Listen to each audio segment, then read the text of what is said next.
Танышу, дустана аралашу Нурлатка визитның максатлары. Il faudrait que le Tatarstan soit beaucoup plus connu dans le monde comme un exemple d'intégration assez exceptionnel. Искренне желает, чтобы Жир шарында Татарстан турында күпләрнең белүен телим. Аның кабатланмас үзенчәлеге бар бит. исключительных особенностях.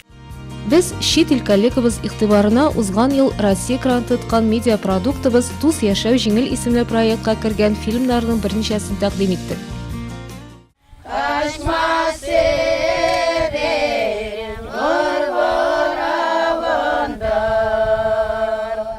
Эфир әзерләү, шилтәр партнеры, видеосюжетлар темалары, рейтинг, чит ил продюсерын җирдә телевидение спецификасы һәм аның чиксез мөмкинлекләренә кагылышлы бар нәрсә кызыксындырды. Телебез төрне булса да, бер-беребез белән тиз аңлаштык.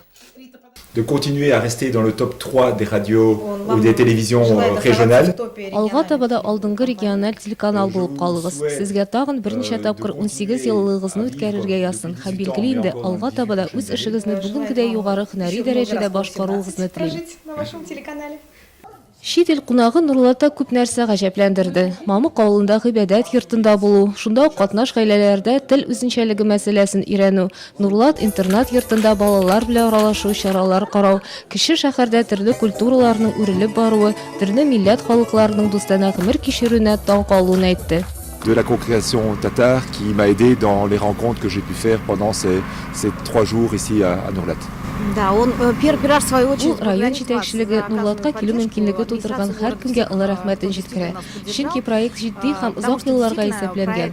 Пьер Татарстан Нурлатны үз күзләре белән күреп күп нәрсәгә инанды һәм һәр кемгә рәхмәтле. Безнең проект беренче елга исәпләнгән һәм без зур канәгатьләнү белән Нурлатка визитыбызның бик уңышлы һәм истә калырлык булуын билгелибез. Пьер Нурлатның матурлыгы, төзеклегенә, халыкның кунакчыллыгына сокланды. Сау булыгыз. Әлегә Пьер Пират Нурлат белән бөтенләйгә хушлашмады. Быел җәен проектны дәвам итәр өчен кабат безнең шәһәргә килергә теләге булуын җиткерде.